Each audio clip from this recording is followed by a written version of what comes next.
안녕하십니까, 김국자입니다. 오늘은 2020년 4월 1일부터 16일까지 국민연금 가입자 1000명을 대상으로 실시한 기초연금과 국민연금에 대한 여론조사 결과와 그 의미를 살펴보겠습니다. 첫째, 기초연금 수급과 국민연금 가입 유인가의 상관관계입니다. 국민연금연구원의 최옥금 연구원은 기초연금 금액 수준에 따른 국민연금 가입 의향에 대한 설문조사를 실시했는데요. 기초연금이 인상될수록 국민연금 가입을 거부하는 경향이 높다고 했습니다. 즉 최소 노후 생활비에도 미치지 못하는 국민연금을 받기 위해서 국민연금 의무 가입 기간인 10년을 채울 필요가 있을까 하는 의문을 제기했다는 겁니다. 참고로 설문조사 상세 결과입니다. 기초연금 기준 연금액이 인상될 경우 국민연금 장기 가입 의향을 질문했던 건데요. 기초연금이 40만 원으로 인상된다면 33.4%가, 50만 원으로 인상된다면 46.3%가 국민연금 가입을 중단할 의향이 있다라고 답변했다는 겁니다. 어찌 보면 당연한 결과 아닐까요? 둘째, 기초연금과 국민연금 중 제도적으로 더 강화해야 할 것은 무엇일까요? 라는 질문입니다. 응답자의 63.5%는 국민연금을, 응답자의 36.5%는 기초연금이라고 답변했는데요.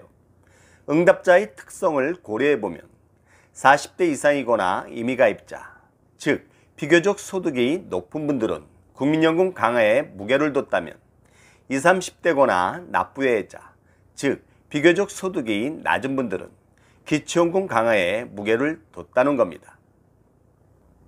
그 의미를 분석해보면 소득 수준이 높을수록 기초연금을 받을 가능성이 그만큼 낮아지겠죠. 결국 기초연금을 받을 가능성이 낮다 보니까 국민연금을 강화해야 한다고 생각하는 겁니다. 때문에 기초연금을 인상하는 것보다는 65세 이상 전체에게 지급해달라고 요구하는 것이죠. 반면 소득 수준이 낮을수록 기초연금을 받을 가능성이 그만큼 높아지겠죠. 결국 기초연금을 받을 가능성이 높다 보니까 기초연금을 강화해야 한다고 생각하는 겁니다. 때문에 기초연금을 더 인상해주되 65세 이상 전체에게 지급하는 것을 반대하는 것이죠. 이런 식으로 계층 간의 갈등이 야기되는 것이고 공적연금 상호 간에 혼란이 발생하는 겁니다. 셋째, 기초연금, 국민연금 연계 감액제도에 대한 설문조사입니다. 먼저 국민연금 연계 감액제도를 알고 있는가? 라는 질문인데요. 모른다고 답변한 사람이 65%, 알고 있다고 답변한 사람이 34.4%입니다. 현재의 국민연금 가입자들이 그래도 국민연금 연계 감액제도를 많이 알고 있다는 느낌을 받았는데 아마 40대 이하에서는 국민연금 연계 감액제도 자체를 거의 모를 것으로 추정되고요. 50대 이상에서는 많은 분들이 알고 계실 것으로 추정됩니다. 다음은 국민연금 연계 감액제도는 과연 합리적인가? 라는 질문인데요. 합리적이라고 답변한 사람은 38.1%, 비합리적이라고 답변한 사람은 49%, 모름 무응답은 12.9%였습니다. 기초연금 수급 연령에 도달하지 않은 분들이 국민연금 연계 감액제도의 문제점을 과연 제대로 알고 있을까 하는 의구심이 듭니다. 넷째, 기초연금 기준 연금액 대 국민연금 전체 평균 수령액에 대한 설문조사입니다. 2020년 당시에 기초연금은 30만원, 국민연금 전체 평균 수령액은 52만원이었습니다. 참고로 2022년 현재의 국민연금 전체 평균 수령액은 57만원입니다. 기초연금 30만원은 적당한가라는 질문이었는데 적당하다라고 답변한 사람은 49.3%, 너무 적다라고 답변한 사람은 26.8%, 너무 많다라고 답변한 사람은 14.4%였습니다. 현 시점에 대통령 공약사항인 기초연금 40만 원이 적당한가라는 질문을 했다면 과연 어떤 결과가 나왔을까요? 다섯째, 국민연금 연구원의 최옥금 연구원이 내린 결론은 무엇일까요? 설문조사 결과를 종합해보면 기초연금액이 인상될수록 국민연금 장기 가입 유인을 저하시키는 요인이 분명히 존재한다고 결론 지으면서 향후 기초연금 인상을 논의할 때 국민연금 제도에 미치는 영향을 신중히 검토할 필요가 있다고 강조한 바 있습니다. 국민연금 개혁과 기초연금과의 관계입니다. 연금 전문가들이 국민연금 개혁과 관련하여 일반적으로 제시하고 있는 기초연금 개혁안을 살펴보겠습니다. 먼저 기초연금의 도입 취지와 쟁점 사항입니다. 도입 취지는 노후 빈곤 해소와 연금 사각지대 해소입니다. 쟁점 사항으로는 기초연금액을 얼마로 결정하느냐도 중요하지만 기초연금 수급 범위를 어디까지 하느냐가 더 중요하다는 의미입니다. 참고로 기초연금 수급 범위는 소득 하위 70%로 이는 공공부조도 아니고 보편적 복지도 아닌 그저 정치적인 포퓰리즘의 결과인 셈이죠.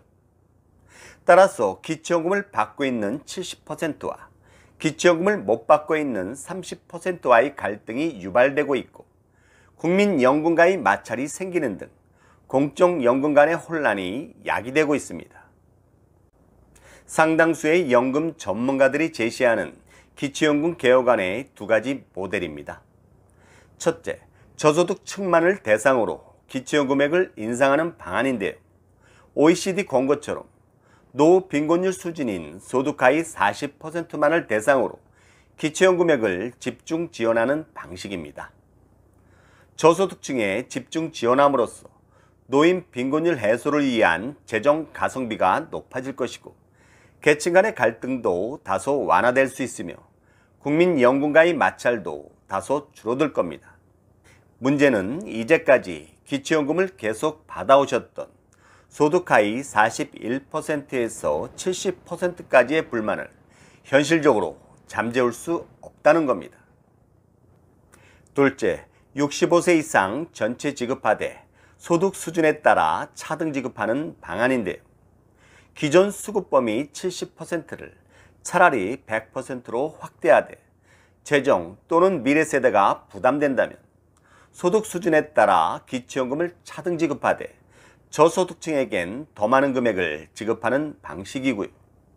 필요하다면 기초연금 수급 연령도 단계적으로 상향 조정하는 방식입니다. 그럼으로써 계층 간의 갈등을 완화할 수 있고 국민연금과의 마찰을 줄일 수 있으며 공적 연금 간의 혼란도 방지할 수 있는 방식이라는 겁니다. 참고로 기초연금 개혁에 대한 다른 전문가들의 견해입니다. 기초연금을 먼저 인상하는 것이 연금 개혁에 장애물이 되지 않을까 우려하고 있는데요. 윤모 연구원은 국민연금 개혁의 청사진을 밝히기도 전에 기초연금을 먼저 인상한다면 국민연금 개혁은 산으로 가고 기금 재정은 골병이 들 것이라고 비판했고요.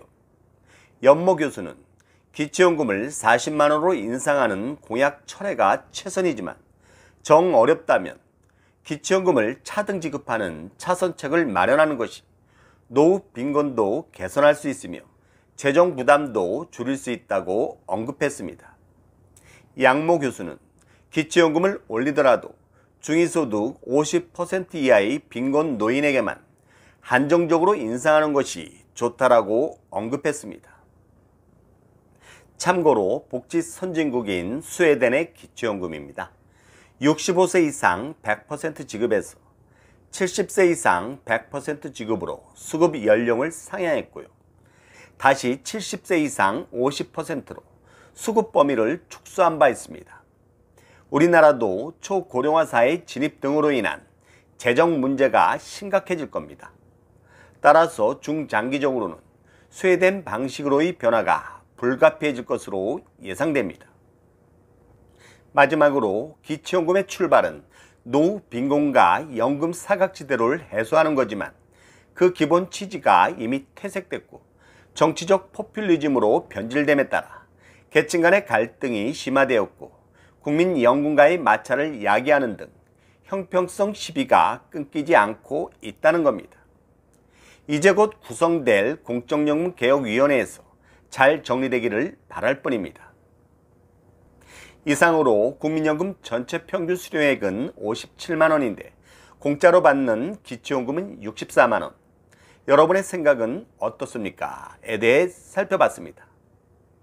여러분 도움이 되셨습니까?